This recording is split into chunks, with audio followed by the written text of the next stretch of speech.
Sarah's New Wonderful Friend. By Sylvester Sko Fourroux. Sarah clutched her lunch tray a little tighter as she walked through the cafeteria doors.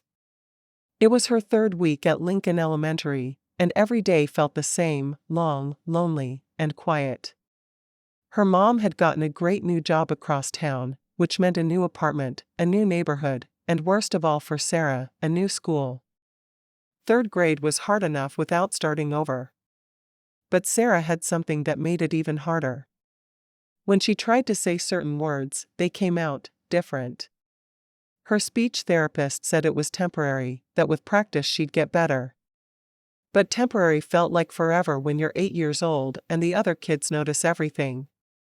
That morning in class, Mrs. Henderson had asked her to recite the poem they'd been practicing. Sarah had stood up, her heart pounding, and began, "Mary had a little lamb, its fleece was white as snow. And everywhere that Mary went, the lamb was sure to go." It followed her to school one day, which was against the rule.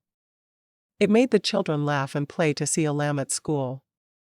The teacher turned it out, but still it lingered near, and waited patiently about till Mary did appear.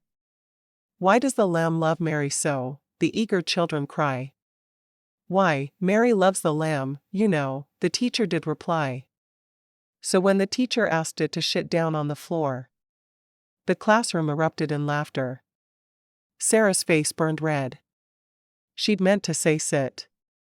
She always meant to say the right word. But her mouth just wouldn't cooperate. "That's enough, class," Mrs. Henderson said firmly, but the damage was done. Sarah could hear the whispers and giggles following her all the way to lunch. Now, standing in the cafeteria, she made her way to the back corner, her usual spot. The table where nobody sat. The table where she could be invisible. She set down her tray and bowed her head, saying her grace silently like Mama had taught her. "Thank you for this food. Please help me be brave. Amen." When she looked up, the other kids at nearby tables were whispering and pointing. A group of girls giggled behind their hands. Sarah felt the familiar sting in her eyes. She tried to take a bite of her sandwich, but her throat felt too tight. The tears came before she could stop them, hot and fast, spilling down her cheeks. She buried her face in her hands, her small shoulders shaking. "Can I sit here?" Sarah froze. Through her tears, she heard the voice, a boy's voice, but the word came out just like hers did. She looked up slowly, her vision blurry. A boy with messy brown hair and a Spider-Man backpack stood across from her, holding his lunch tray. He had kind eyes and a nervous smile. "Are you making fun of me?" Sarah asked, her voice barely a whisper. The boy's smile grew wider. He shook his head and set his tray down across from her. "No. I talk like you do." Sarah blinked, wiping her eyes with the back of her hand. "Really?" "Really," he said, sitting down. "I just started here last week. I came from the St. Louis."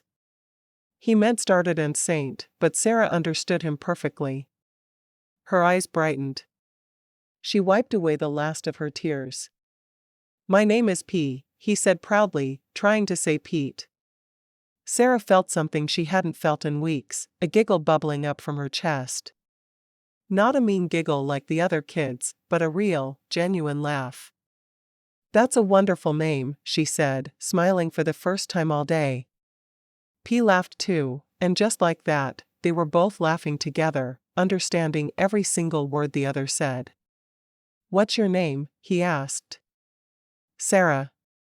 "Nice to meet you, Thera." "Nice to meet you too, P."